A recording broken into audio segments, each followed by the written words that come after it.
Equation क्या थी, मतलब इसकी और इसकी ये थी। इसमें अगर मैं ये ऐड कर लूँ VR2 plus VR3 plus 8 plus 16 minus VR4, इन दोनों इक्वेशन को अगर मैं ऐड कर दूँ तो VR4 कैंसिल हो जाएगा, 16 कैंसिल हो जाएगा, पीछे क्या रह गया VR1 minus 24 plus VR2 plus VR3 plus 8 is equal to 0। अब इस इक्वेशन को देखें, मुझे थर्ड रूप से हमारी इक्वेशन बनी थी, इसको देखें।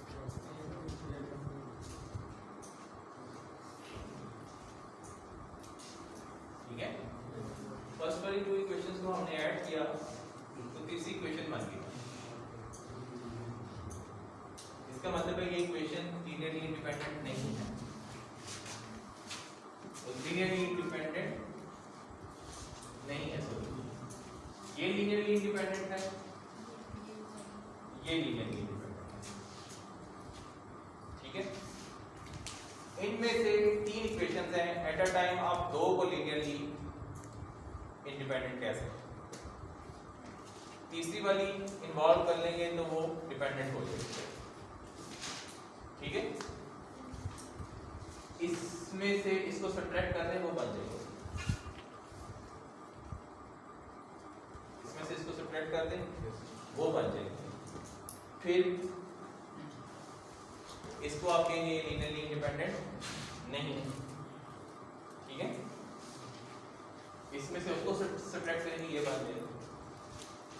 तो जब तक तीन इक्वेशन एग्जिस्ट कर रही हैं, एक इक्वेशन में हमेशा डिपेंडेंट रहेगी।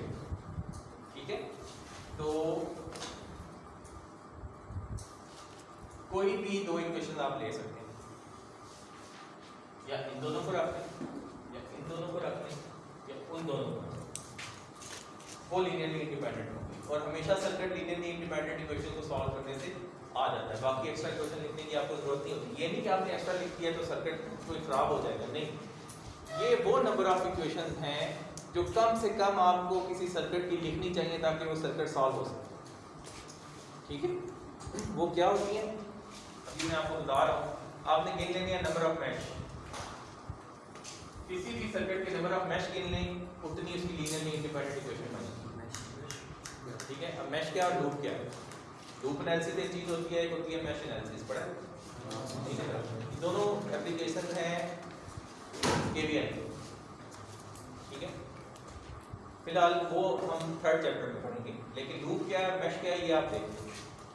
लूप कोई भी ऐसा क्लोज पाथ है जो फर्दर पाथ में क्लोज पाथ में डिवाइड हो सकता हो। मैश एक ऐसा क्लोज पाथ है जो फर्दर क्लोज पाथ में डिवाइड नहीं हो सकता। ये इन दोनों का बेसिक है। लूप एक ऐसा क्लोज पाथ है जो फर्दर क्लोज पाथ में डिवाइड हो सकता है। मैश एक ऐसा क्लोज पाथ है जो फर्दर क्लोज पाथ में डिवाइड नहीं हो सकता।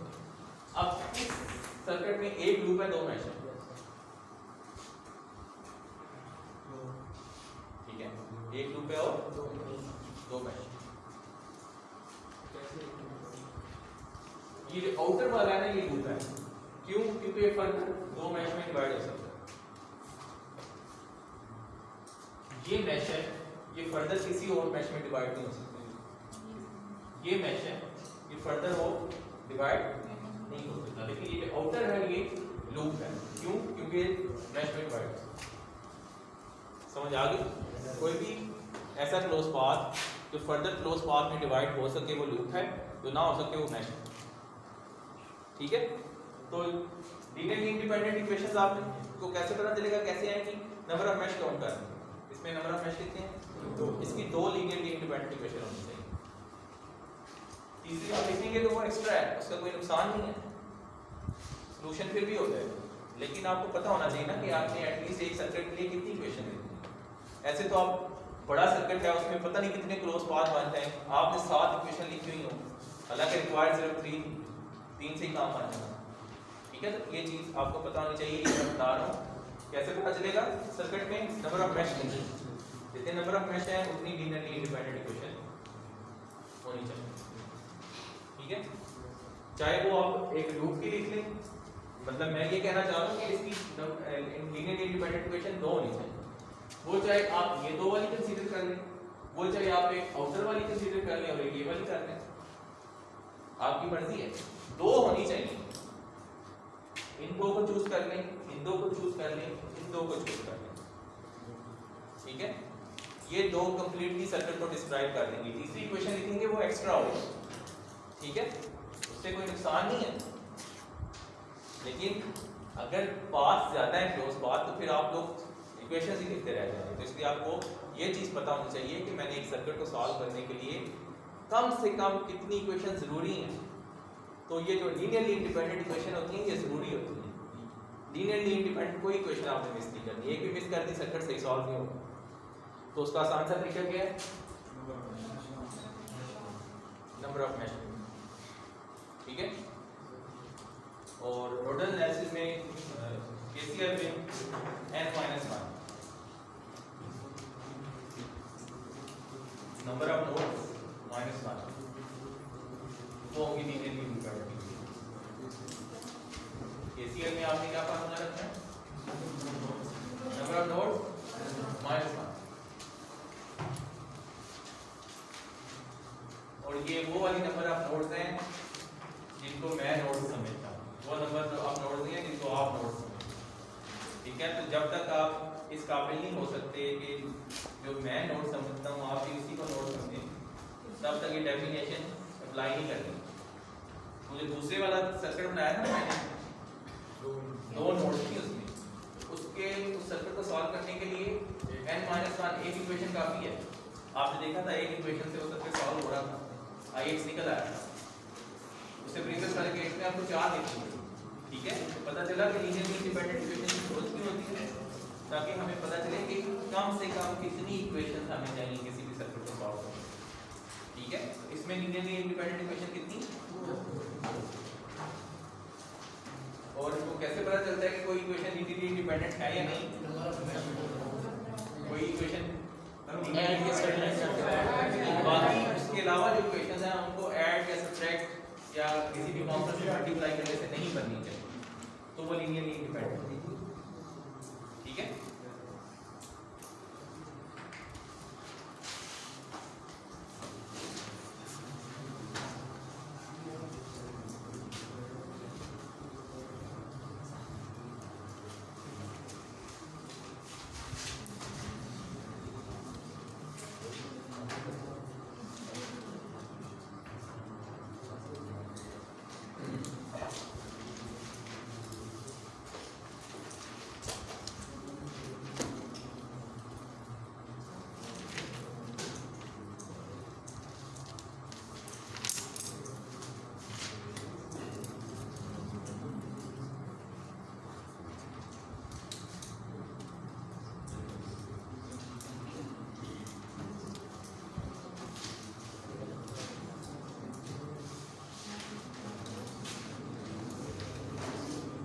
फाइंड करें और VEC फाइंड करें।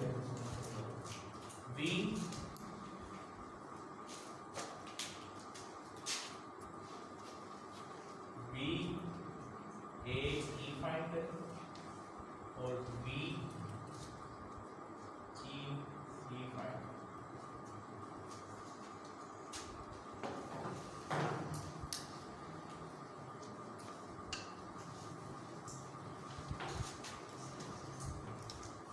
फाइंड करें और जाए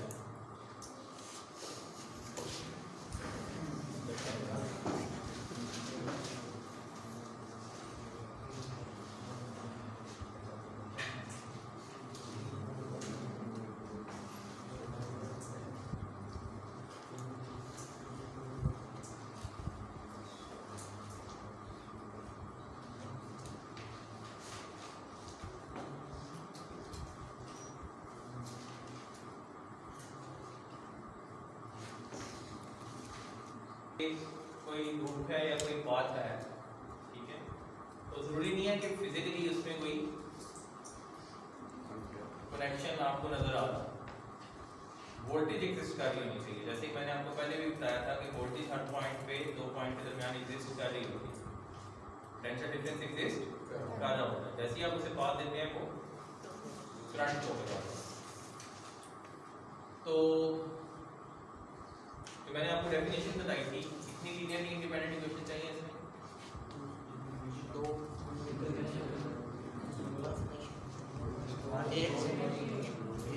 एक ही मैच है, एक लीनियरली इंडिपेंडेंट इक्वेशन चाहिए आपको, ठीक है? इन दोनों क्वांटिटीज को फाइंड करो। अब मसला ये है कि आउटर लूप की तो सारी क्वांटिटीज नोन है। 24 वोल्ट नोन है, VR1 नोन है, सोर्स की वैल्यू नोन है, R2 नोन है, VR3 नोन है, VR4 नोन है। तो फाइंड क्या करें हम? फाइंड हमने क्या करना है? A और B। तो अगर मैं लूप सेलेक्ट करूं A E F A, और मैं लिखूं B A E plus B E F plus B F A is equal to 0। आप ऐसे भी लिख सकते हैं, ठीक है? फिजिकली बेशक A और E के दरमियान में कोई रेजिस्टेंस कनेक्ट ना हो, अगर आपको B A E फाइंड करने का कहा गया तो आप ये इक्वेशन लिख सकते हैं, ठीक है? दो मैच होते हैं, नहीं वो मैच नहीं है, ठीक है? आपको किसी दो पॉइंट की वोल्टेज फाइंड करने के लिए कह दिया गया है, ठीक है? तो वो आप वो एक ही मैच है जिसकी सारी वैल्यूज नोन है, ठीक है? तो आपको कहा गया है कि ये फाइंड करें, तो उस नोन को यूज करते हुए आपने एक अननोन की इक्वेशन, वो तो इस तरह से बहुत बन सकते हैं, VFC VBE VBD, ये नंबर ऑफ मैच तो नहीं भर रहे, ये तो आप पोटेंशियल डिफरेंस है जो दो पॉइंट का फाइंड करना चाह रहे हैं, ठीक है? क्लियर है? तो VAE में हमें सिर्फ VAE अननोन है, VEF क्या होगा 10, VFA क्या होगा -20, ठीक है? इसी तरह VEC की हम क्या इक्वेशन लिख सकते हैं? कोई भी क्लोज पाथ जिसमें एक ही अननोन हो, ऐसा क्लोज पाथ चूज करना है। आप ये भी चूज कर सकते हैं VAE plus VEC plus VCB plus VBE, उसमें फिर आपने खुद ही दो अननोन डाल लिए तो मसला हो जाएगा। तो पाथ हमेशा ऐसे चूज करते हैं जिसमें एक क्वांटिटी अननोन हो, जिस तरह है VEC plus VCD plus VDE, इससे आपके पास VEC आ जाएगा। पाथ क्या बनता है? ECDE, अगर आप पाथ चूज करें तो आप लिखेंगे VEC plus VCD plus VDE is equal to 0। अब VCD प्लस 4 है, VBE 6 है, सिर्फ VEC अननोन रह गया, ठीक है? क्लियर है? और जरूरी नहीं है कि क्लॉकवाइज चलें, आप एंटी क्लॉकवाइज भी चल सकते हैं। आप लिख सकते हैं VEF plus BFA plus BAE, ठीक है? तो फिर जब VEF लिखेंगे तो फिर ये प्लस 10 हो जाएगा, VFA माइनस 24 हो जाएगा, या आप लिख सकते हैं AF plus FE plus BEA। अगर मैं यही वाली जो इक्वेशन थी इसी बात को इस तरह से शुरू कर दूं, VAF plus VFE plus BEA is equal to 0। तो ये क्या हो जाएगा? VAF कितना है 24, VFE कितना है -10 is equal to minus BEA, कितना बनेगा 40 माइनस BEA। शुरू में मैंने आपको क्या चीज बताई थी? VAE is minus B, so VAE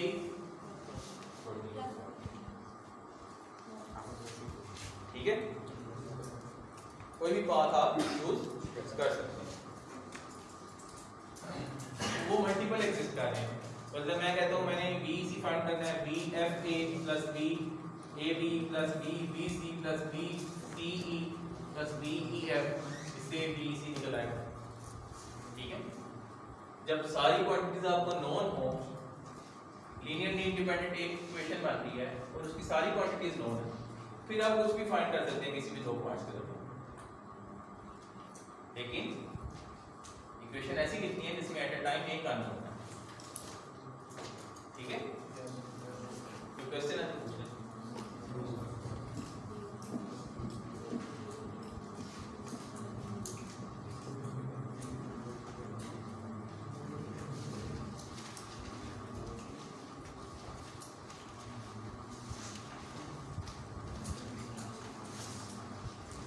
ये चीज इतनी हेल्पफुल है आपके बड़े बड़े सर्किट, अगर आपको केवीएल का ये कॉन्सेप्ट क्लियर है तो आप